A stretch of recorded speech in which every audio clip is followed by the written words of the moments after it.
దేవుని సన్నిధికి చేరవచ్చినటువంటి పరిశుద్ధులైన సహోదరి సహోదరులకు మన ప్రభువైన యేసుక్రీస్తు నామములో వందనాలు తెలియజేస్తున్నాను. ఈ అవకాశం ఇచ్చినటువంటి తండ్రి దేవునికి, స్థానిక సంఘానికి, స్థానిక సువార్థకులకి మరొకసారి ప్రభువైన యేసుక్రీస్తు నామములో నా హృదయపూర్వకమైనటువంటి వందనాలు తెలియజేస్తున్నాను. ప్రార్థన చేసుకున్నామండి. ప్రార్థన చేసుకొని దేవుని యొక్క సందేశాన్ని ఆలోచన చేద్దాం. ప్రార్థన. ప్రేమ స్వరూపేక మా తండ్రి, నీతి స్వరూపుడా, మా ప్రభు అయిన యేసుక్రీస్తుకు తండ్రి దేవా స్తోత్రాలైనా కనికరించి మా జీవిత దినంలో మరొక నూతన దినాన్ని అనుగ్రహించిన మా గొప్ప దేవా స్తోత్రాలు తండ్రి. దైవలో ఉన్నటువంటి క్రీస్తు ప్రభు స్థానిక సంఘం ద్వారా ఏర్పాటు చేయబడినటువంటి బైబిల్ తరగతిలో ఈ రీతిగా తండ్రి సంఘంతో కలిసి సహవాసం చేసే భాగ్యాన్నైనా మా అందరి జీవితాల్లో మీరు ప్రసాదించినందుకునైనా స్తోత్రాలు. ప్రియ తండ్రి, ఇంతవరకు కూడా మీ మహోన్నతమైనటువంటి ఘనమైన నామాన్ని పాటల ద్వారా స్తుతియాగం చేసుకుని ఉన్నాం నాయనా. అలాగే తండ్రి, ఈ సమయంలో మీ గ్రంథంలోని మాటలు మేమునైనా చెప్పబోతుండగా వినబోతుండగా మాకు కావలసినటువంటి జ్ఞానాన్ని వివేచన అనుగ్రహించండి. మీ సముఖంలో మా తండ్రి దినమంతా గడిపేలాగా కనిపిస్తున్నందుకు కృతజ్ఞతలు చెల్లించుకుంటూ ఈ యొక్క ప్రార్థన మా ప్రభువును రక్షకుడైన క్రీస్తు యేసు నామములో ఈ మానవులను సమర్పించి అడిగి వేడుకొనుచున్నాము పరమ తండ్రి. ఆమేన్.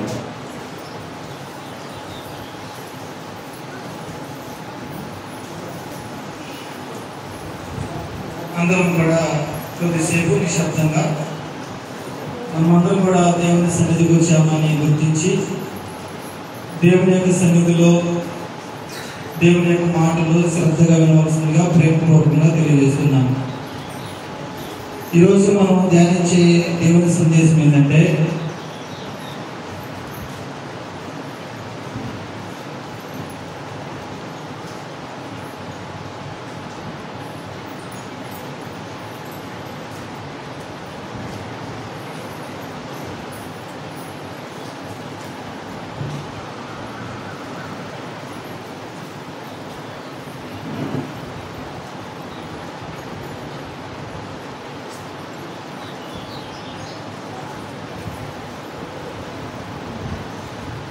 ఈరోజు మన పాఠ్యాంశం ఏంటంటే, కరెక్ట్గా ఏది జరిగినా ఎలా ఉండాలి, మనమందరూ కూడా సిద్ధంగా ఉండాలి అనే సందేశాన్ని కొద్దిసేపు మనం ధ్యానించబోతున్నాం. శ్రద్ధగా మనసు పెట్టుకుందాం.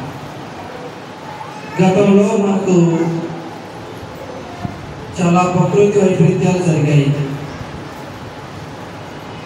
వరదలు రావడం కానీ, తుఫాను రావడం కానీ, సునామీలు రావడం కానీ, మనము గతంలో ప్రకృతి వైపరీత్యాలకు ప్రజలు చాలామంది ఇబ్బంది పడినట్లుగా మనం చూస్తున్నాం.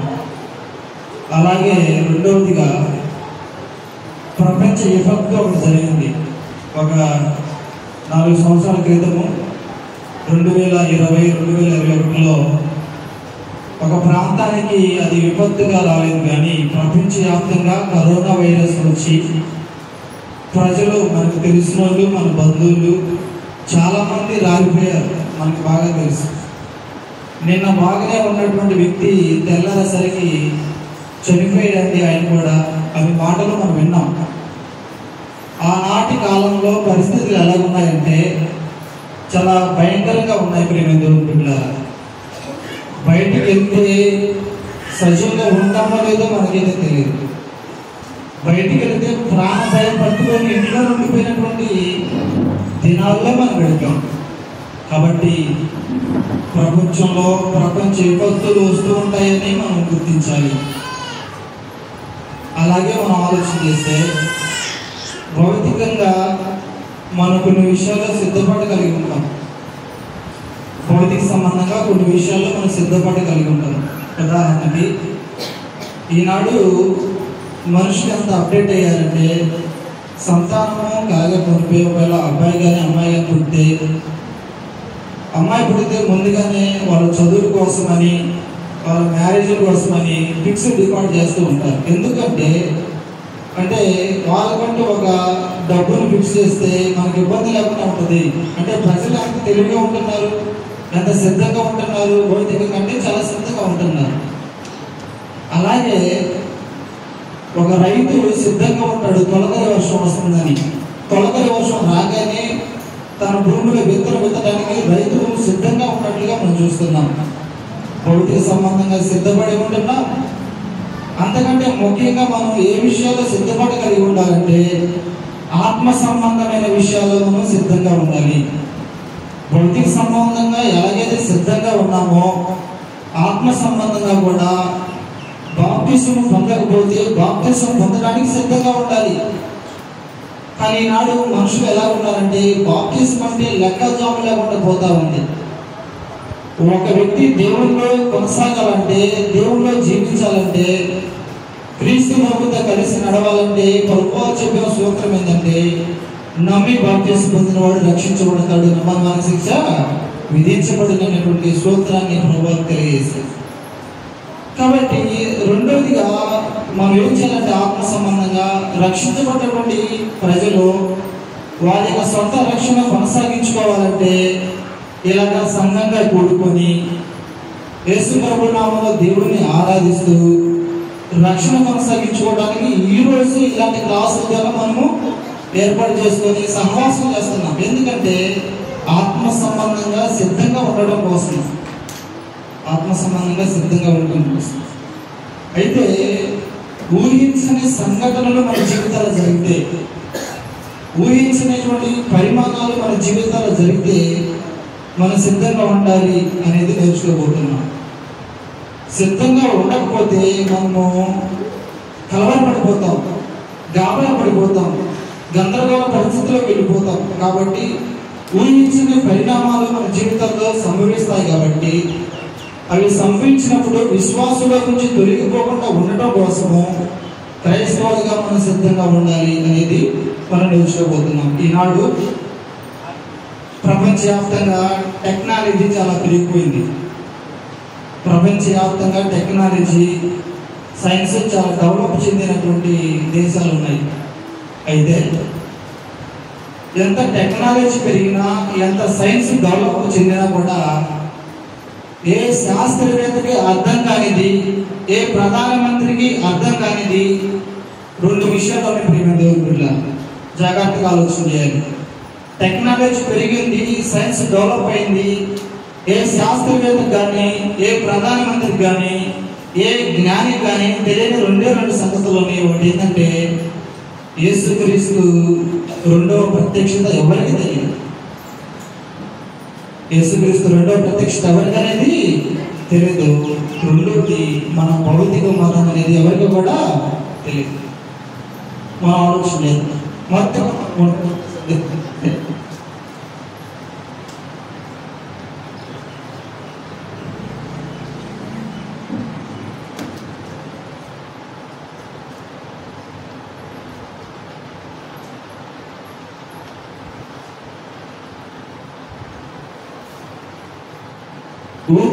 ఊపిరి రెండు ఉన్నాయి. అదంతా మనం చూస్తున్నాం. ఒకటి ఏంటంటే క్రీస్తు ప్రత్యక్షత.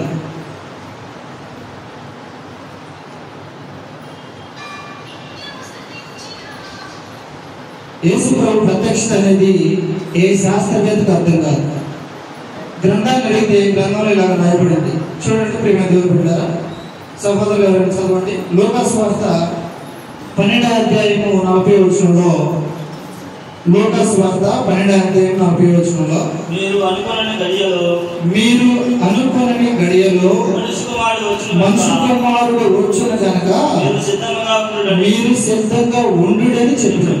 అది మనుష్య కుమారుడు, మీరు అనుకోని గడియలో మనుష్య కుమారుడు వచ్చును కనుక మీరు సిద్ధంగా ఉండండి అని మాట్లాడుతున్నాడు. ఈరోజు మన పాఠం కూడా అదే.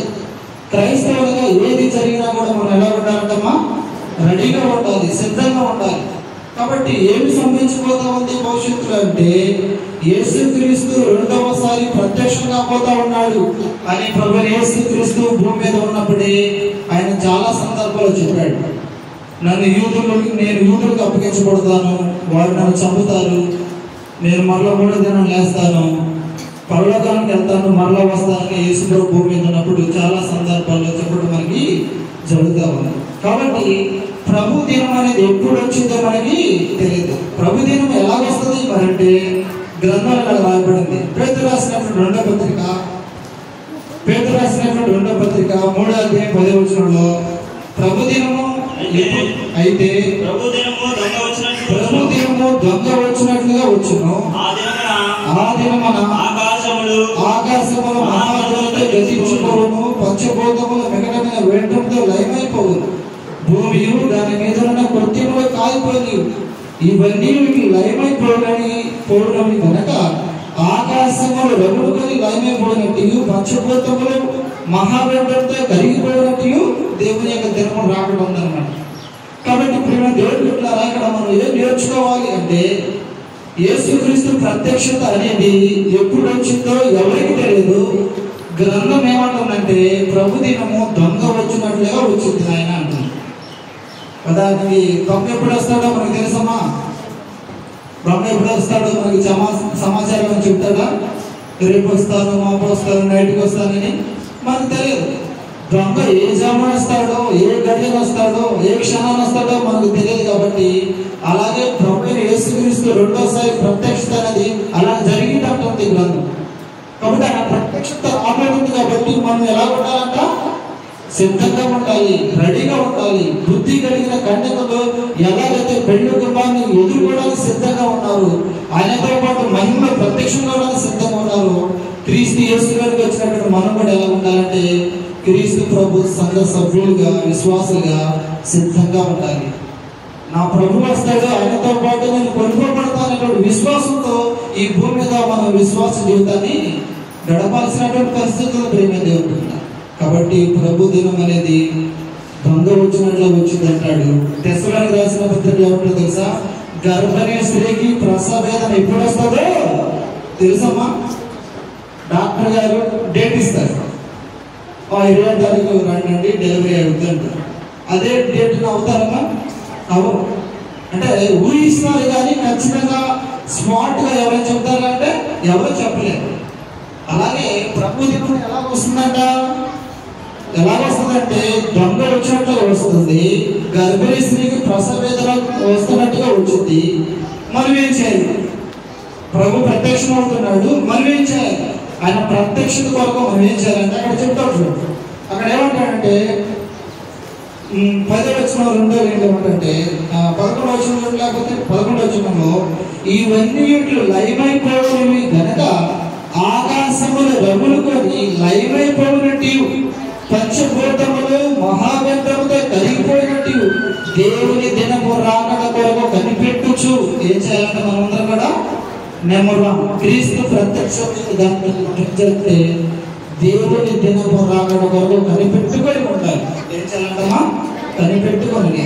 దేవుని కొరకు కనిపెట్టుకొని ఉండాలి. ఎవరి ప్రత్యక్షత కొరకు? క్రీస్తు ప్రత్యక్షత కొరకు కనిపెట్టుకుంటాలి సంఘము. ఆ కనిపెట్టుకోవడం అనేది మనకు బాగా తెలుసు. ఉదాహరణకి కూతురు ఫోన్ చేసింది, అమ్మ నేను అల్లుడు ఇంటికి వస్తున్నావమ్మా, రేపు రోజు వస్తామనగానే తల్లి ఏం చేస్తుంటే ఆనందిస్తూ ఉంటుంది. అల్లుడు కూతురు వస్తున్నారు, నేను ఎప్పుడో ఫోన్ చేశారు, 6 గంటలకు రావాల్సిన వాళ్ళు ఇంకా రాలేదు ఇంటికి. ఏం చేస్తాం మనందరం కూడా?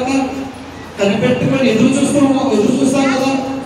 అల్లుడు కూతురు రాబోతున్నారని కనిపెట్టుకొని ఎదురు చూస్తాం. చూడండి, మన బిడ్డలు మన ఇంటికి వస్తుంటే ఎలాగ ఎదురు చూపులు చూస్తున్నామో మన ప్రభు యేసుక్రీస్తు రాబోతున్నాడు, ఆయనతో పాటు నన్ను తీసుకొని వెళ్తాడని దానికోసం ఏం చేయాలంటే కనిపెట్టుకొని ఉండాలి. కనిపెట్టుకొని చున్నాం మనం, కనిపెడతాము.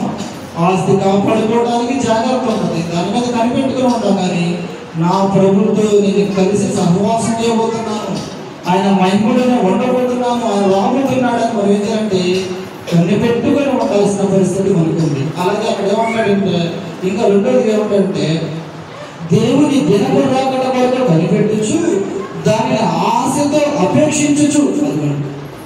ఏంటి క్రైస్తవుల యొక్క ఆశ, నిరీక్షణ ఏంటి? అపేక్ష ఏంటి? కోరిక ఏంటంటే ప్రభుతో పాటు నేను వెళ్ళాలి, నా ప్రభు రాబోతున్నాడు, ఆయనతో పాటు నేను ఎత్తబడబోతున్నాను అని క్రైస్తవులు ఆశతో ఎదురు చూడాలి. ఆశతో ఎదురు చూడాలి. రైతు తొలకర వర్షం కోసం ఎదురు చూస్తున్నట్టుగా క్రైస్తవులు క్రీస్తు ప్రభు రెండో ప్రత్యక్షతగా ఎదురు చూడాలి. ఈరోజు ఆ నిరీక్షణ మనకి లేదు, ఆ ఎదురు చూపు మనకి లేదు, ఆ కనిపెట్టుకొని ఉండటం అనేది మనకి అలవాటు కావట్లేదు. కాబట్టి భయంకరమైన దినం. ఒకసారి మనం ఆలోచన చేస్తే యేసుక్రీస్తు ప్రత్యక్షమైనప్పుడు పంచభూతాలు వేయటంతో లయమైపోతాయి, కాలిపోతాయని దేవుని గారు చెప్తా ఉంది. యెహోవా దినం వచ్చినప్పుడు నోవా కాలంలో దేవుని యొక్క ఉగ్రత వచ్చినప్పుడు పరిస్థితులు ఎలా ఉన్నాయమ్మా? విడిచిపెట్టడానికి ఉంది అవకాశము. సరేనే తెలియక వీళ్ళు నా సన్నిధికి రాలేకపోయారు, నోవహు మాటలో సువార్త వినలేకపోయారు, తీసుకుని వెళ్దాం అనుకున్నాడు దేవుడు? లేదు. జల ప్రళయ రూపంలో దేవుడు తన ఉగ్రతను వారి మీద కుమ్మరించాడు. లోతు కాలంలో చిన్నలు పెద్దలు మొదలుకొని తుచ్చమైనటువంటి కోరికలతో ఉన్నప్పుడు పరలోకమంతన దేవుడి ఉగ్రత వాళ్ళ మీద కుమ్మరించినప్పుడు సొదొమ గొమొర్రా పట్టణాలు భస్మమైపోయాయి. మరి యేసుక్రీస్తు రాబోతున్నాడు. గొర్రెపిల్ల ఉగ్రత రాబోతా ఉంది. గొర్రెపిల్ల ఉగ్రత ఎంత ప్రచండంగా ఉంటుందో, ఎంత తీవ్రంగా ఉంటుందో ఒకసారి మనం ఆలోచన చేయాలి. ప్రకటన గ్రంథంలో ఏమంటాడు తెలుసా? దేవుని యొక్క ఉగ్రత, గొర్రెపిల్ల యొక్క ఉగ్రత ఎలా ఉండబోతుందంటే రాత్రి పగళ్ళు నెమ్మది లేనటువంటి స్థితిలో వెళ్ళిపోయే ప్రమాదం ఉంది. నోవా కాలంలో ప్రజలు ఆ జలప్రలయంలో అదే క్షణంలో చనిపోయారు. కానీ యేసుక్రీస్తు రెండోసారి ప్రత్యక్షమైనప్పుడు ఏం జరిగిందంటే ఇంకా టైం అనేది ఉంటుంది అక్కడ. ఇంతకాలము, ఇంత నిడివి, ఇన్ని రోజులు, ఇన్ని గంటలు ఉంటుందమ్మ అక్కడ. దేవుడు ఎంతకాలం యుగ యుగాలు ఉండబోతాడో దేవుని యొక్క ఉగ్రత కింద మనుషులందరూ కూడా అంతకాలం యుగ యుగాలు ఉండాల్సిన పరిస్థితి ఉందన్నమాట. కాబట్టి ఉక్కించలేనివి జరుగుతాయి. అది ఏంటంటే యేసు ప్రభు రెండవ ప్రత్యక్షం జరిగిందని, దానికోసం మనము ఎదురు చూడాలని, ఆశతో కనిపెట్టుకొని ఉండాలని.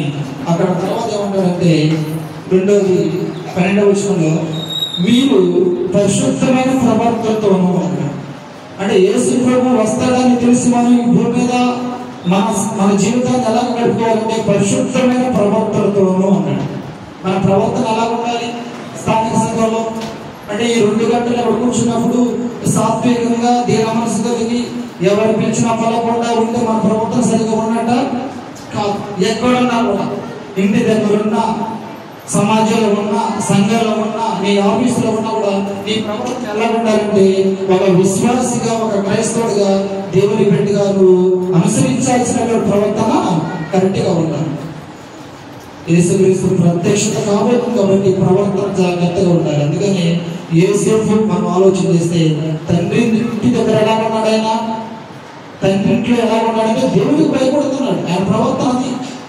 తర్వాత ఐగుప్తు దేశానికి వెళ్ళిన తర్వాత, బానిసగా వెళ్ళిపోయిన తర్వాత అక్కడ కూడా తన ప్రవర్తన ఎలా ఉంది? మార్పు ఏమైనా జరిగిందా?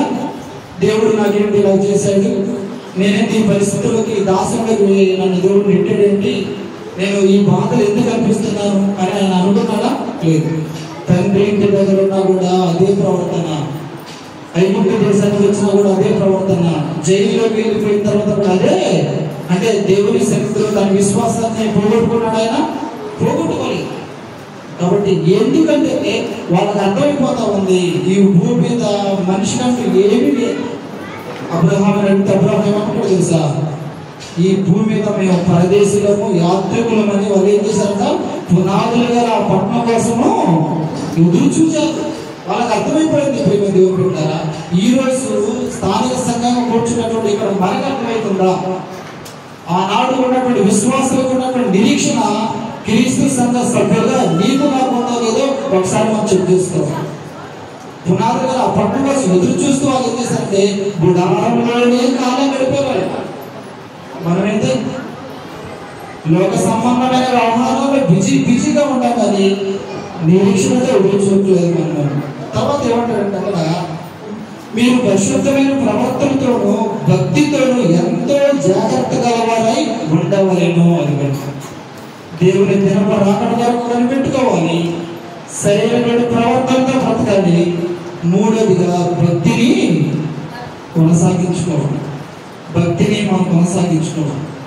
భక్తి కలిగినటువంటి యోధులు బబులోను చెరకు వెళ్ళిన తర్వాత వాళ్ళకి వచ్చినటువంటి శ్రమల ద్వారా వాళ్ళు భక్తులు ఏమన్నా తొలగిపోయారు. వాళ్ళు దానియులు కానీ, షడ్రక్ కానీ, మిషక్ కానీ అదే భక్తిని కొనసాగించారు.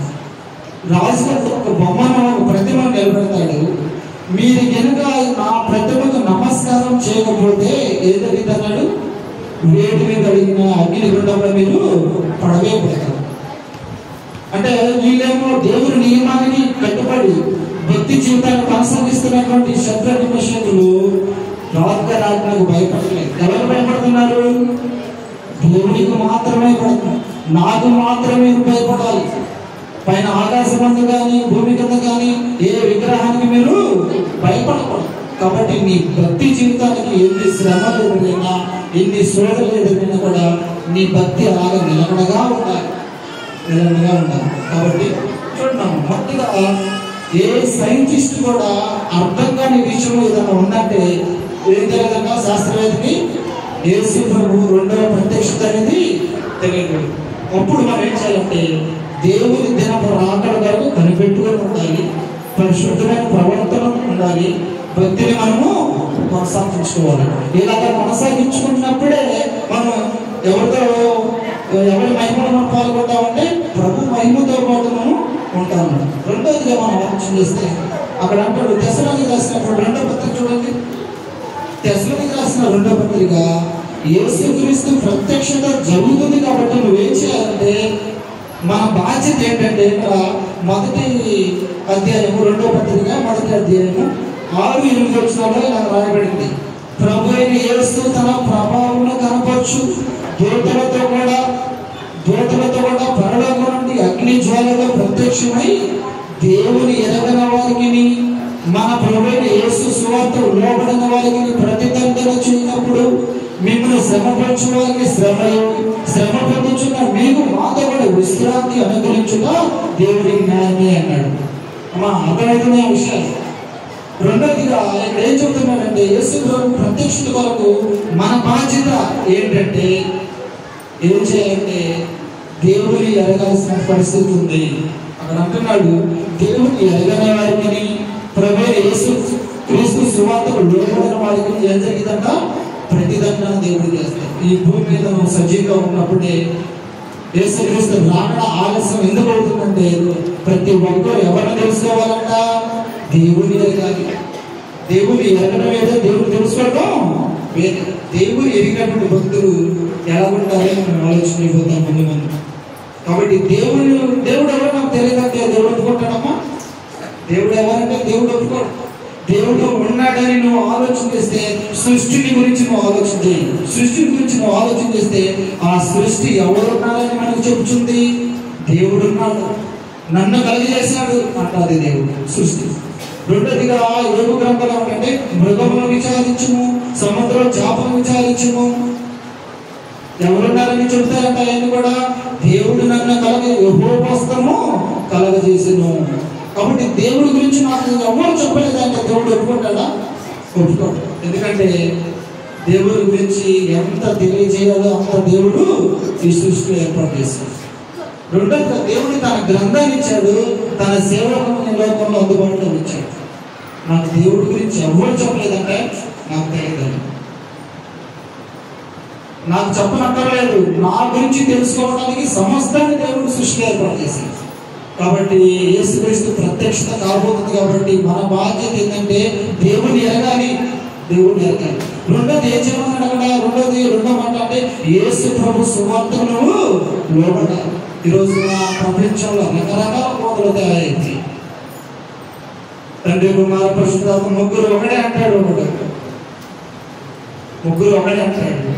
ఒకళ్ళ తండ్రిని ఆరాధించాలన్నారు, ఒకళ్ళ ప్రభుని ఆరాధించాలన్నారు. ఈ గలిబిలంతా ఈ మత ప్రపంచంలో తయారైపోయిందన్న.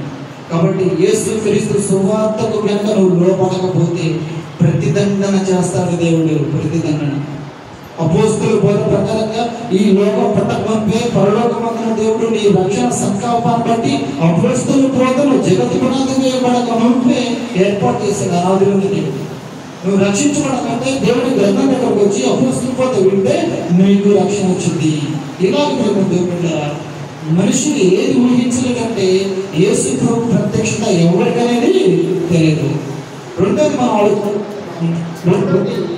ఏం తెలియదంటే లోకంలోకి మన భౌతిక మరణం.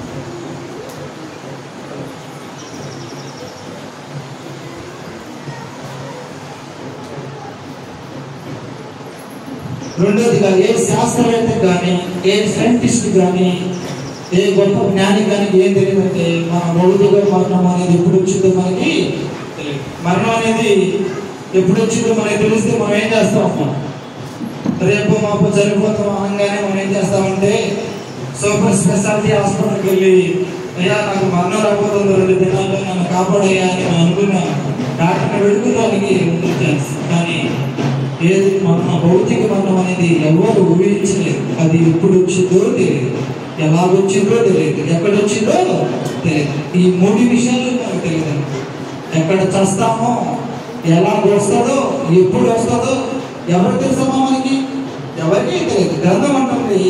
గ్రంథం ఏమన్నా సమాచారం చెప్తుంటే మనం ఆలోచన చేస్తే ఎబ్రీ పత్రిక 9వ అధ్యాయంలో లేకపోతే ముందుగా కీర్తనలు 55వ అధ్యాయం చూడండి. 55వ కీర్తన 15వ వచనంలో మరణం అనేది అకస్మాత్తుగా సంభవించేదంట. వారికి మరణము అకస్మాత్తుగా వచ్చును. చాలు మరణం ఎలా వచ్చిందమ్మా చెప్పండి. మరణం అనేది అకస్మాత్తుగా వెంటనే వచ్చేటువంటి మరణం. కాబట్టి అకస్మాత్తుగా వచ్చే మరణం మనకి సంభవించబోతా ఉంది అని మనం ఏదైనా ఈ లోకంలో ఎలా దొరుకుతున్నామని ఎబ్రీ పత్రిక వల్ల ఎబ్రీ పత్రిక 9వ అధ్యాయం 27వ వచనంలో మరణం అకస్మాత్తుగా వస్తుంది. మనుషులందరికీ దేవుడు ఎప్పుడైతే మనం పుట్టామో మనిషి కూడా మరణ దినాన్ని దేవుడు ఏర్పాటు చేశాడు. 9వ అధ్యాయం ఎబ్రీ పత్రిక 27వ వచనంలో మనుషులు ఒక్కసారి మృతి పొందవాలని నియమించబడిను, ఆ తర్వాత తీర్పు జరుగుతుంది. చూడండి, మనం రెండో సంగతి ఆలోచన చెబుతున్నాం. రెండోది ఏంటంటే మన భౌతిక మరణం అనేది ఎవరికి కూడా తెలియదు. ఎవరికి అకస్మాత్తుగా వచ్చింది అంటున్నాము. రెండోది తండ్రి దేవుడు ఏమంటాడంటే మనుషులందరూ కూడాను మృతి పొందవాలని దేవుడు నియమించాడు, ఆ తర్వాత తీర్పు జరిగింది. మనుషులందరూ మృతి పొందాలి. ఏ మనిషి అయినా చదవకుండా ఉంటాడో భూమి మీద? 89వ కీర్తన 48వ వచనంలో ఏమంటే మరణము చూడక బ్రతుకు నరుడెవడు? అది ఈ ప్రశ్న చూడండి, మనకేం అర్థమవుతుంది? మరణం చూడక బ్రతుకు నరుడెవడు అంటే ఈ భూమి మీద మరణం అనేది అందరికీ సంభవించిపోతా ఉంది. మరణం అనేది అందరికీ ఆయమైంది, అందరికీ వచ్చింది అన్నమాట. మరణించకుండా ఎవరు కూడా ఈ భూమి మీద సజీవంగా ఉండడానికి వీలేదు. ఎప్పుడు మనిషి పుట్టాడో పుట్టిన మనిషికి దేవుడు ఏం ఏర్పాటు చేశాడంట? మరణాన్ని ఏర్పాటు చేశాడు. ఎప్పుడు మనకు చావు వస్తుందో మనకు తెలియదు. కాబట్టి మనం ఏం చేయాలి? మనం ఏం చేస్తే బాగుంటుంది? ఏం చేస్తే మనం యేసు ప్రభుతో పాటు ఎత్తబడతాం అని ఆలోచన చేస్తే ఒకసారి మనం మరణం గురించి ఆలోచన చేస్తే మరణం అంటే మేము దేవుడు ఉన్నారా? విశ్వాసుకు మరణం సంభవించింది, అవిశ్వాసు మరణము సంభవించింది. ధనవంతుడికి మరణం వస్తుంది, పేదవాడికి కూడా మరణము. అంటే మరణము ఎవరు నీకు జాలి చూపిస్తుందా? మరణం అరే వీడు ధనవంతుడే, వీడు పేదవాడులే, వీడు విశ్వాసులే, వీడు అవిశ్వాసులను జాలి చూపిస్తుందా? మరణం అంటే జాలి చూపించింది. ఎందుకంటే మరణం వశం అనేది అందరికీ సంభవించింది అన్నమాట. కాబట్టి తొలి మానవుడైన ఆదాముని ఎవరు పుట్టించుకున్నారు? సృష్టి కలుగులు కాకంటే సృష్టి దేవుని నోటి మాటతో ప్రపంచాన్ని దేవుడు నిర్మించుకున్నాడు. అలాగే ఆదాము దగ్గరకు వచ్చేసరికి దేవుడు ఏం చేశాడంటే తన స్వహస్తాలతో ఆదాముని డిజైన్ చేశాడు, తన పోలికలో తన స్వరూపం. అలాంటి చావకుండా ఉండాలంటే, చావు లేకుండా ఉండాలంటే ఆదాముకు చావు లేకుండా ఉండాలి. కానీ ఆదాముకి ఏమొచ్చిందంటమ్మా? 930 సంవత్సరాలు భూమి మీద బ్రతికి కాలం చేశాడు. ఆదాము చనిపోవాల్సిందే.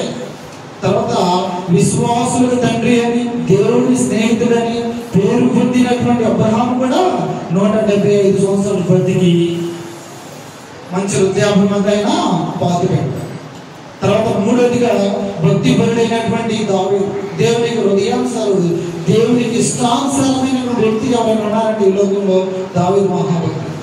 తన కుమారుడైన సొలొమోను దగ్గరకు వచ్చేవాడు తెలుసా, ఆయన సొలొమోనా, లోకులందరూ పోవలసిన మార్గం నేను వెళ్ళి గడియ వచ్చేసిన ఆయన. చూడండి, తొలి మానవుడికి చావు వస్తుంది, విశ్వాసం చావు వస్తుంది, భక్తి పరుడికి చావు వస్తుంది. మహాజ్ఞాని అయిన సొలొమోను కూడా ఏమొచ్చిందమ్మా, సొలొమోను అంతట జ్ఞానవంతుడి ప్రపంచంలో ఎవరు పుట్టరని దేవుని గ్రంథం సమాచారం చెప్తా ఉంది. ఆ జ్ఞానం ఈ రోజు నా సైంటిస్ట్ ఏం చేస్తారంటే మరణాన్ని ఆపడం కోసం ప్రయత్నం చేస్తారు, మందులు కనిపెడుతున్నారు. మరణం దరి చేయకుండా ఉండాలంటే ఏ మెడిసిన్ తయారు చేయాలని ఈరోజు సైంటిస్టులు దాని మీద పనిగట్టుకొని పనిచేస్తా ఉన్నారు. కానీ అది కుదిరే ఛాన్స్ అయినా ఆపుతారు మరణాన్ని, ఎవరు ఆపుతారు. ఒక రోజున ధనవంతుడికి భూమి విస్తారంగా పడింది.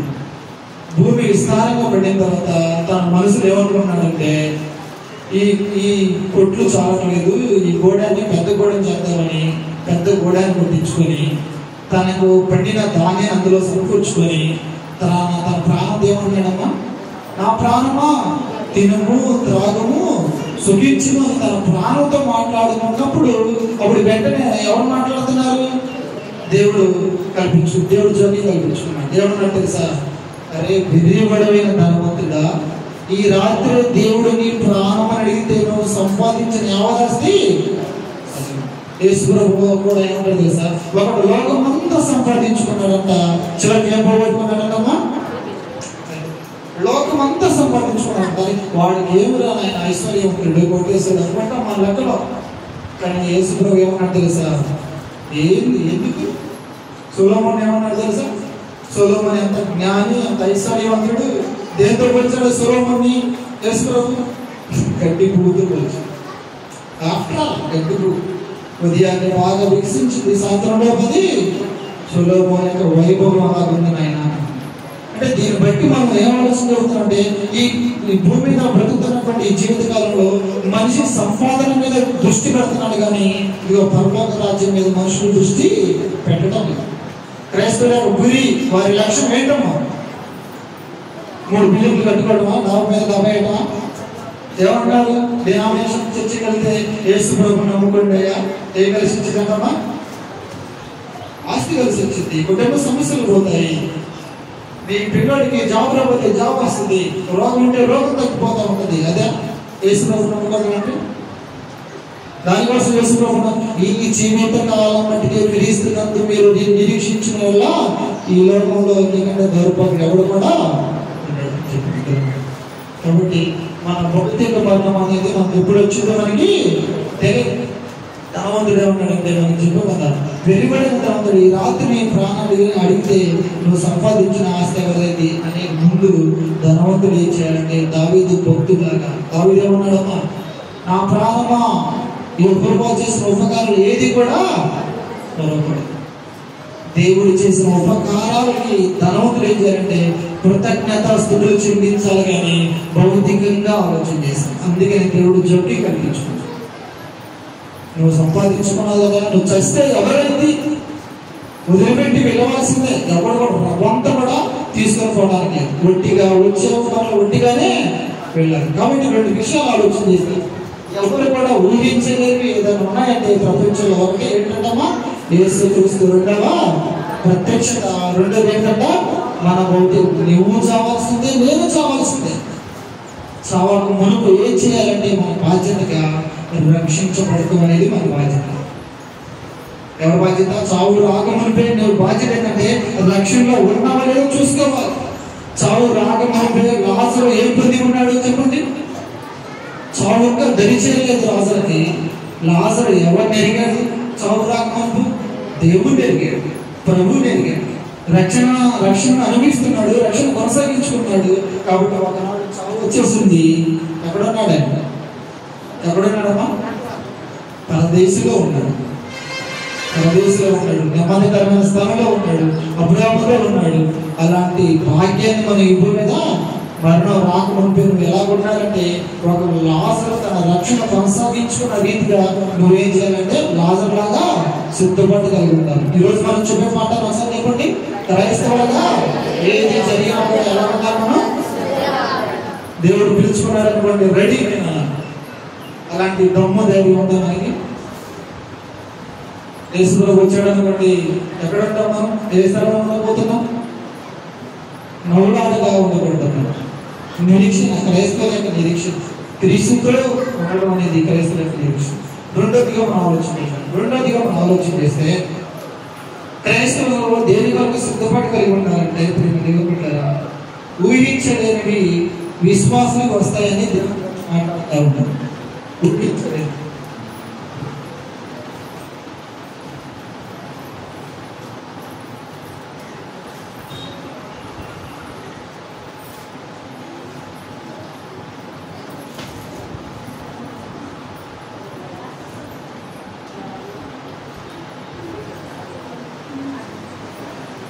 రెండో సమాచారం ఏంటంటే క్రైస్తవులుగా దేని వరకు సిద్ధపాటు కలిగి ఉండాలంటే ఊహించలేనివి విశ్వాసాలకు వస్తాయని దేవుని గ్రంథం చెప్తూ ఉంది.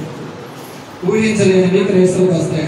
ఉదాహరణకి మనందరం తెలిసినటువంటి విధంగా ఆదికాండము 22వ అధ్యాయంలో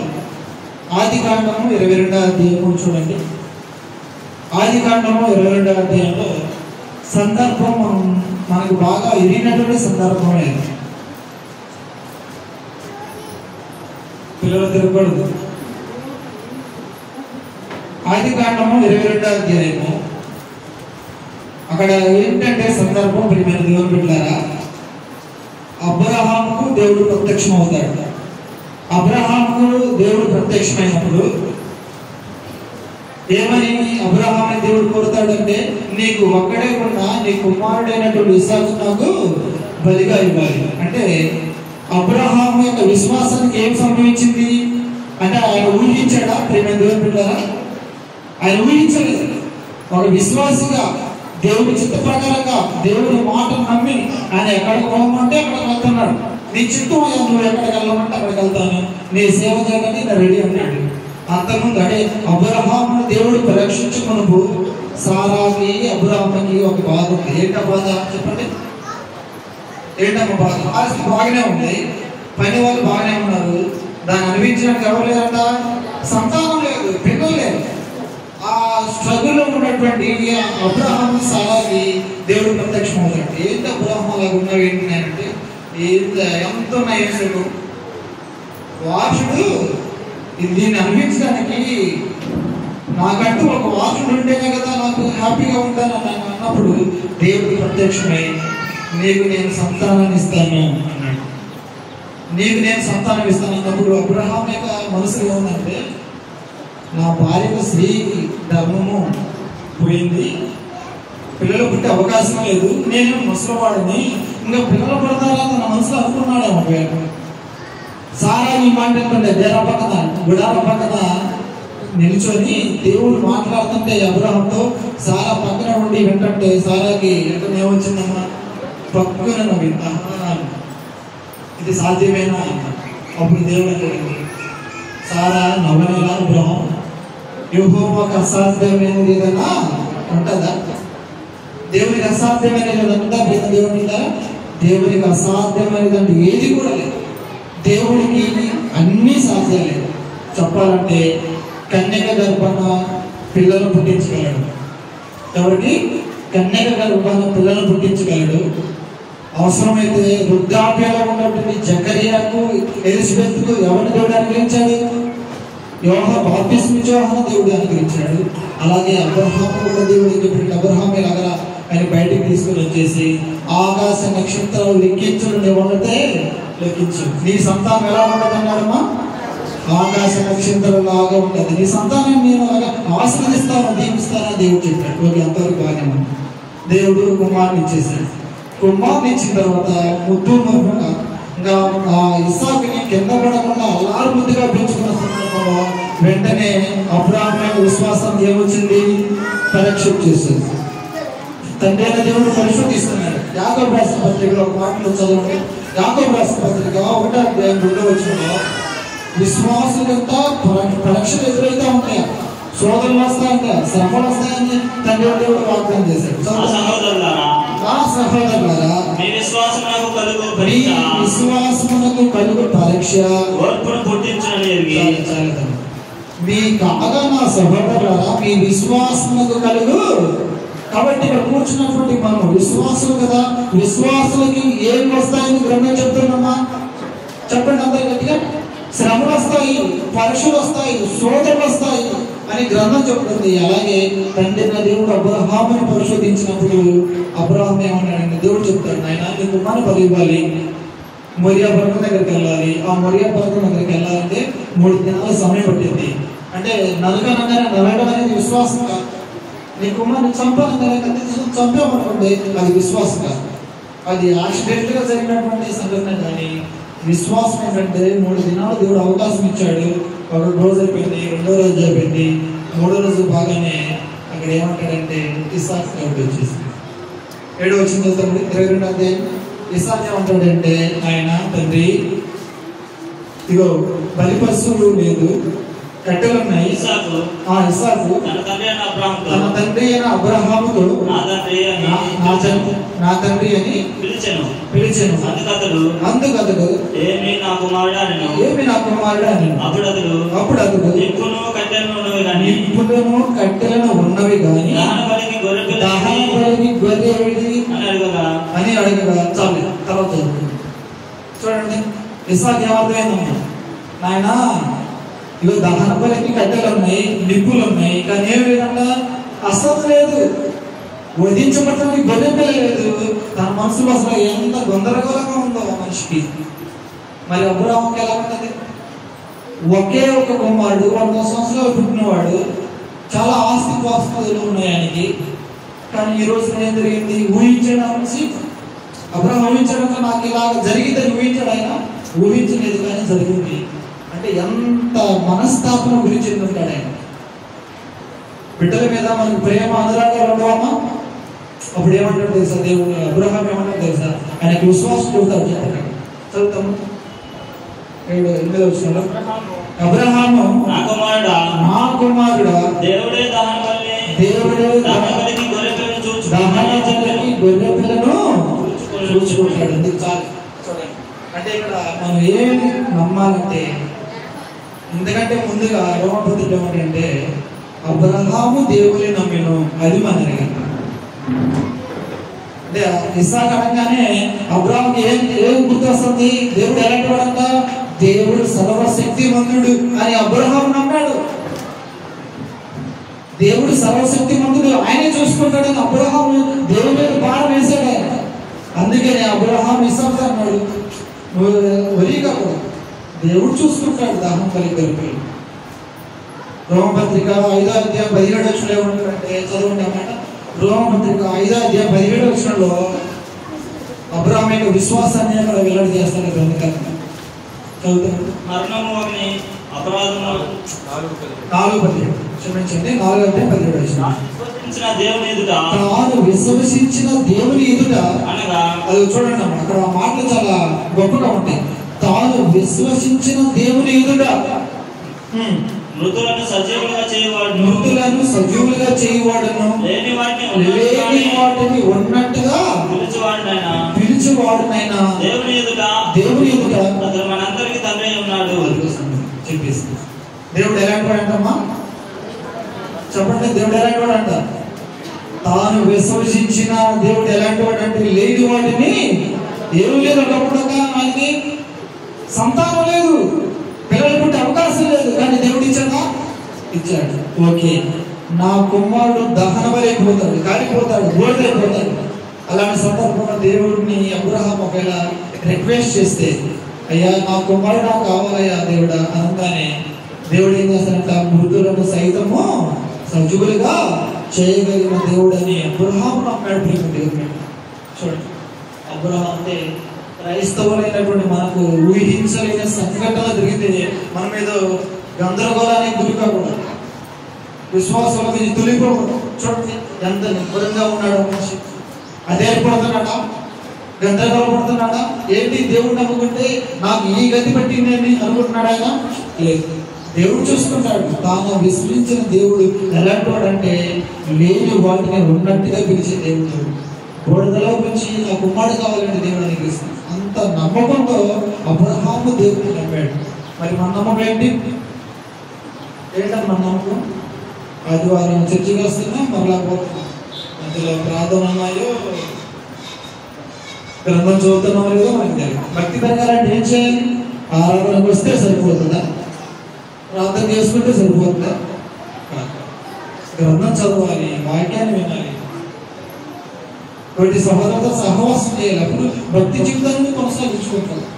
రెండోదిగా మనం ఆలోచన చేస్తే అక్కడ ఊహించలేనటువంటి సంగతులు ఎవరు జరిగాయంటే న్యాయాధిపతుల గ్రంథంలో యెఫ్తా అనేటువంటి న్యాయాధిపతి ఉన్నాడు. 11వ అధ్యాయం న్యాయాధిపతుల గ్రంథము 11వ అధ్యాయం న్యాయాధిపతుల గ్రంథము 11వ అధ్యాయం 30వ వచనంలో ఇలా రాయబడింది. జాగ్రత్తగా ఉన్న విషయాలు. అప్పుడు యెఫ్తా యెహోవాకు మొక్కుకొనెను.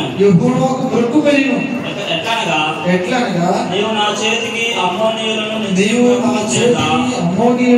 అప్పగిస్తే నేను అమ్మోనీయుల ఎదుట నుండి క్షేమంగా తిరిగి వచ్చినప్పుడు నన్ను ఎదుర్కొనుటకు నా ఇంటి ద్వారం నుండి వచ్చిన దేశంలో అది నేను చదువుతాను. మన అక్కడ చూడండి, ఇది మనం చాలా సార్లు విన్నాం, మీకు తెలుసు విషయాలు. యెఫ్తా ఏమంటాడంటే అమ్మోనీయులతో, తండ్రి దేవుడు అంటాడు, ఆయన తండ్రి అమ్మోనీయుల మీదకి నేను యుద్ధానికి వెళ్తాను. యుద్ధానికి వెళితే ఆ యుద్ధంలో నాకు విజయాన్ని అనుగ్రహిస్తే నేను మొక్కుకుంటానయ్యా. ఏంటంటే ఆ మొక్కుబడి అంటే ఇశ్రాయేలు ఆనవాయితీ అన్నమాట. దేవునికి మొక్కుకోవడం అనేది ఇశ్రాయేలు సాంప్రదాయం. నేనేమని మొక్కుకున్నానంటే నేను గెలిచిన తర్వాత నేను బయలుదేరి వెళ్తుంటే నా ఇంటి ద్వారం నుండి ఏదైతే వస్తుందో దాన్ని నేను నీకు భరిస్తాను. ఏమనుకుంటాడు ఆయన? ఏదో జంతువు ఏదైనా వస్తే, ఇంకొకటి ఏదైనా వస్తే ఇవ్వచ్చులే, ఈజీగా ఉంటుంది అనుకున్నాడు ఆ మనిషి. కానీ ఏం జరిగిందంటే ఎవరు వచ్చారంటే ఎదురుగా కుమార్తె వచ్చింది. కుమార్తె లాగానే తండ్రి యొక్క ఆవేదన ఎలాగుంది?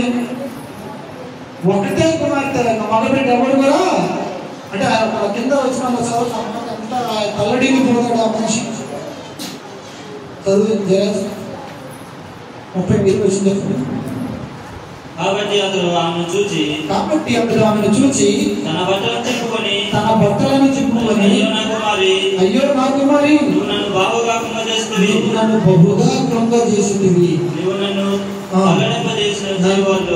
నీవు నన్ను తల్లడింపజేసిన వాళ్ళు ఒకటిగా ఉన్నావు.